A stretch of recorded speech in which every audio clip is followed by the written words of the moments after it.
Le milliardaire arriva plus tôt que prévu à la maison, espérant retrouver le silence de son quotidien, mais c'est là que son cœur s'arrêta.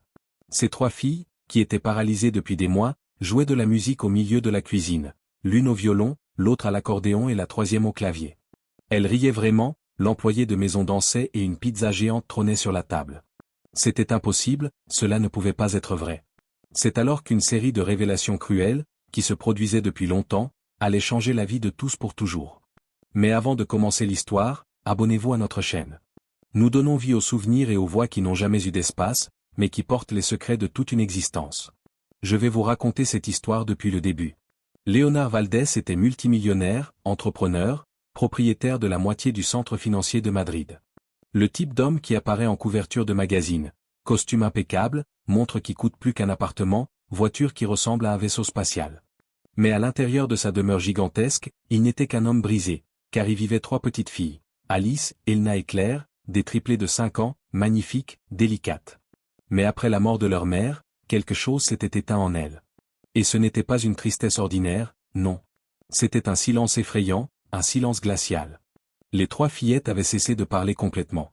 Elles ne pleuraient pas, ne riaient pas, ne réagissaient à rien. Elles restaient assises à regarder le mur comme si le monde s'était éteint.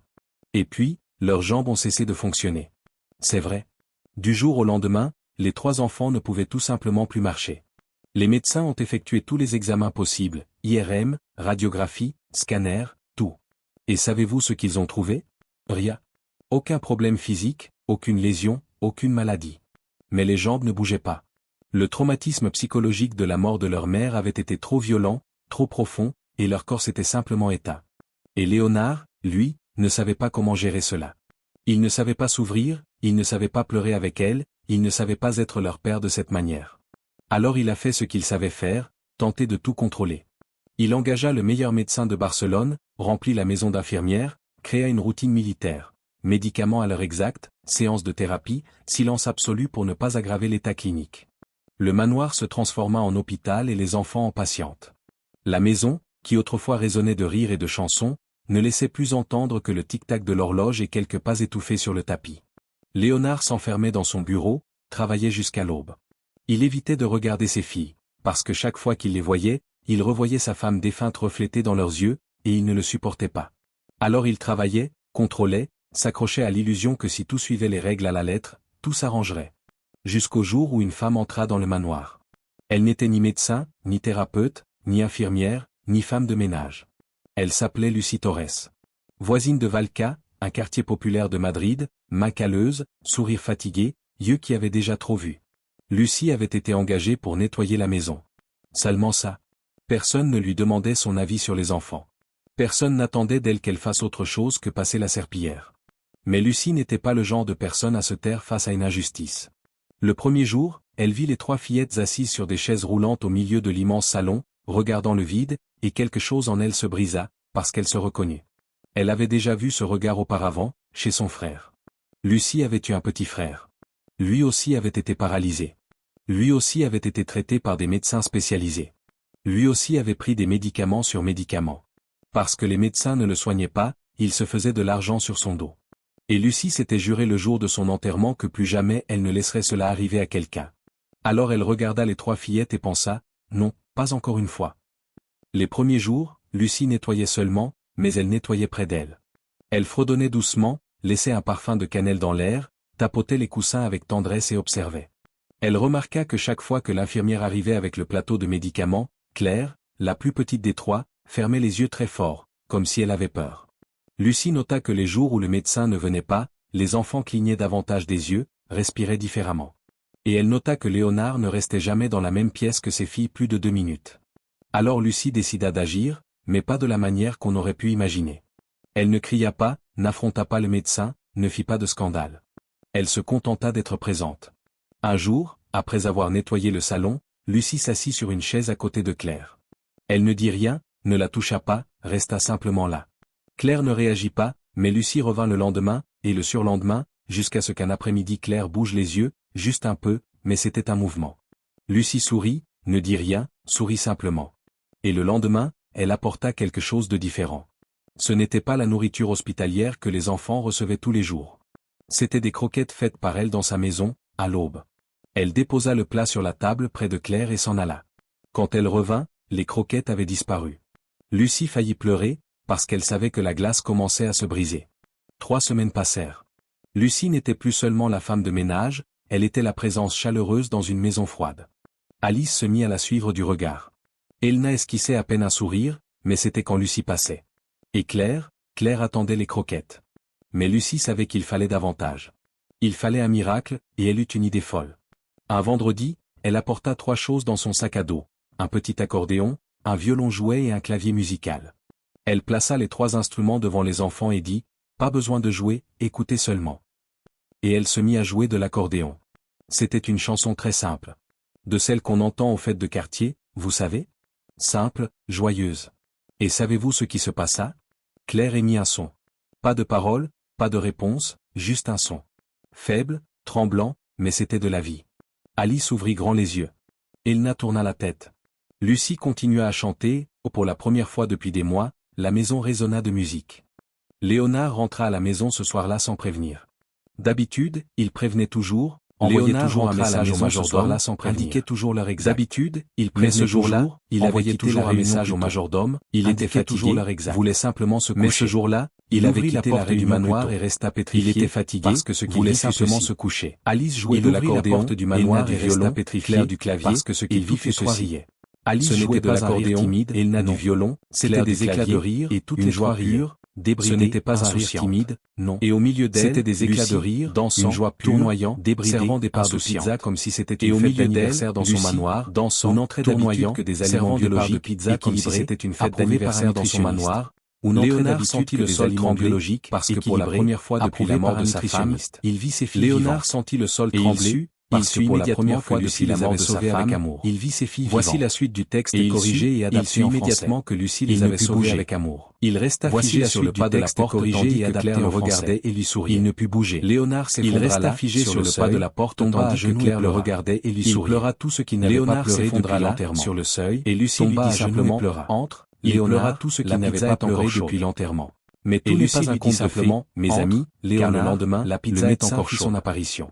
Mais tout n'est pas un conte de Suarez, mes amis, référence à Barcelone, le médecin sur le passage de Gracia, voiture importée, renommée internationale, à Barcelone, il entra en cabinet sur le passage de Gracia, qu'est-ce que c'est que ça, voiture importée, en désignant les instruments, stimuli émotionnels incontrôlés. Qu'est-ce que c'est que ça, cela perturbe le traitement, en désignant les instruments. Les enfants doivent rester au calme. Stimuli émotionnels incontrôlés. Lucie croisa les bras. Cela perturbe le traitement. Docteur, les enfants doivent rester au calme. Ces enfants étaient en train de se détruire dans tant de silence. Docteur, vous n'êtes pas médecin. Tout votre calme, vous n'avez pas l'autorité pour donner votre avis dans tant de silence. Je ne suis pas médecin, vous n'êtes pas médecin. J'ai des yeux et j'ai de la mémoire. Vous n'avez pas l'autorité pour donner votre avis. De vin rouge. Je ne suis pas médecin, renvoyer cette femme j'ai des yeux et j'ai de la mémoire. Elle sabote le traitement. Le médecin de vin rouge. Léonard regarda Lucie. Il faut renvoyer cette femme immédiatement. Puis ses filles. Elle sabote le traitement. Claire tenait la main de Lucie. Léonard regarda Lucie. Puis le médecin. Il avait fait confiance au contrôle. Elle avait fait tenait la main de Lucie. Et c'est là que l'amour avait gagné. Il avait fait confiance au contrôle. Elle avait fait confiance à l'amour profondément. Et l'amour avait besoin de preuves. Docteur, prouvez-moi que votre traitement fonctionne. Léonard respira profondément. Le médecin cligna des yeux. J'ai besoin de preuves.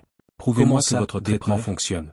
Les fillettes prennent des médicaments depuis des mois. Stupéfait. Où est l'amélioration? Comment ça, des preuves? C'est là que Léonard réalisa quelque chose pour la première fois. Où est l'amélioration? Resta bloqué.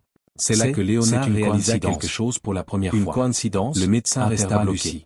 C'est curieux, c'est une coïncidence. Parce que chaque fois que vous venez, une coïncidence, et les jours où vous ne venez pas, elles s'améliorent. C'est curieux, parce que chaque fois que vous venez, elles empirent, et les jours où vous ne venez pas, pourquoi elles s'améliorent en silence. C'est absurde. Lucie continua. Alors expliquez-moi pourquoi Claire tous les jours après votre visite, elle est plus éteinte. Lucie continua. Expliquez pourquoi elle tremble quand on lui apporte le plateau de votre visite, elle est plus éteinte. Le médecin se tourna vers l'infirmière. Expliquez pourquoi elle tremble quand on lui apporte le plateau de médicaments. Le médecin se tourna vers l'infirmière. Nous devrions le découvrir. Pourquoi regardez-vous mon infirmière? Et c'est alors que Lucie raconta son histoire. Je ne sais pas, mais je crois que nous devant Léonard et ouvrit son cœur. Et c'est alors que Lucie raconta son histoire. De sa paralysie après un accident, devant Léonard, de comment le médecin de l'époque promettait de le guérir. Elle parla de son frère, de comment les médicaments se après un accident, de plus en plus fort, le médecin de l'époque promettait de le guérir, non pas à cause de l'accident, mais à cause des médicaments. De plus en plus fort, ma mère a fait trop confiance, Léonard, non pas à cause de l'accident, et j'ai juré que je ne permettrai plus jamais que cela se reproduise. Ma mère a fait trop confiance, elle sortit un petit carnet de son sac, et j'ai juré que je ne permettrai plus jamais que cela se reproduise. J'ai commencé à tout noter. Elle sortit un petit carnet de son sac, usé, les réactions des enfants, les bons jours, j'ai commencé à tout noter. Les horaires des médicaments devant lui, les réactions des enfants. Regardez ici, les bons jours, le 3 avril jour. L'infirmière ouvrit le carnet devant lui. Claire a dormi 14 heures d'affilée. Le 3 avril. L'infirmière est revenue. Claire a dormi 14 heures d'affilée. Léonard tourna les pages. L'infirmière est revenue. Les dates, Claire n'a rien mangé. Les schémas. Léonard tourna impossible à ignorer. Tout était Lucie, là, les dates, en train de les horaires, drogue mes filles. Les schémas. Je crois que quelqu'un gagne de l'argent avec ça, Lucie, et que vos filles en train de dire qu'on drogue mes filles. Le médecin explosa. Je crois que quelqu'un gagne de l'argent avec ça, et que vos filles je vais poursuivre cette femme. Le médecin explosa. C'est de Léonard leva la main. Je vais poursuivre. Si vous aimez l'histoire, abonnez-vous à la chaîne et préparez-vous pour ce final. Mais Léonard leva la main. Calmez-vous. Si vous aimez l'histoire, nous allons regarder les caméras. La chaîne et préparez-vous pour ce final émouvant. Les caméras de sécurité. Calmez-vous. Toute la maison est surveillée. Les caméras. Le médecin pâlit. Les caméras d'invasion de la vie privée. Toute la maison est surveillée. C'est la sécurité et mon droit à la vérité. Le médecin pâlit. Il a l'invasion de la vie privée. Léonard alluma le système. C'est la sécurité et mon droit à 3 semaines en arrière. Et là, il a l'air au bureau. On voyait l'infirmière seule avec Claire. Léonard alluma le système, injectant quelque chose dans sa 3 semaines en arrière, quelque chose qui n'était pas prescrit. On voyait l'infirmière seule avec Léonard Claire, mit l'image injectant quelque chose dans sa perfusion, quelque chose qui n'était pas prescrit. Silence. Léonard mit l'image en pause. Qu'est-ce que c'est? Qu'est-ce que c'est? Le médecin tenta de sortir. Silence. Léonard bloqua la porte. J'ai demandé, qu'est-ce que c'est ici que j'appelle la police? Le médecin tenta de sortir. Léonard 3 heures plus tard, le docteur Enrique Suarez et l'infirmière étaient menottés. L'enquête révéla 3 heures plus tard, il droguait les patients riches et l'infirmière était menottée. Plus les malades restaient longtemps malades, il droguait les patients riches pour prolonger les traitements. Alice et Elna n'étaient que 3 malades restaient longtemps malades, mais maintenant il y avait des preuves. Claire, Alice et Elna n'étaient que 3 victimes parmi d'autres. Mais maintenant, il y avait des preuves. Lucie témoigna au commissariat. Léonard fournit les vidéos. Et le médecin perdit tout, licence révoquée, procès criminel, prison. 6 mois plus tard. La demeure de Barcelone était différente. Ça sentait la pizza au four. La musique résonnait dans les couloirs. Alice marchait avec l'aide d'un déambulateur, mais elle parlait. Elna chantait en jouant du violon. Et Claire jouait du clavier tous les jours et composait des chansons sur sa mère. Lucie n'était plus la femme de ménage, elle vivait comme un membre de la famille. Léonard le lui avait demandé à genoux, en pleurant. « Vous avez sauvé mes filles. Vous nous avez sauvés. S'il vous plaît, restez. » Et elle était restée. Ce soir-là, ils organisèrent une fête, eux 5 seulement, pizza, musique, danse. Léonard serra ses filles contre lui, sans retenue, sans y penser, et dit, « Je n'ai pas été un bon père, mais je vais le devenir. Je le promets. » Claire prit sa main et prononça sa première phrase depuis la mort de sa mère, « Papa, tu es déjà un bon papa. » Léonard fondit en larmes une fois de plus, mais cette fois, ce n'était pas de la douleur, c'était de la vie. Et vous, avez-vous aimé cette histoire? Dites-le moi ici dans les commentaires et si cette histoire vous a touché le cœur, abonnez-vous à la chaîne. Je vous embrasse et à la prochaine histoire.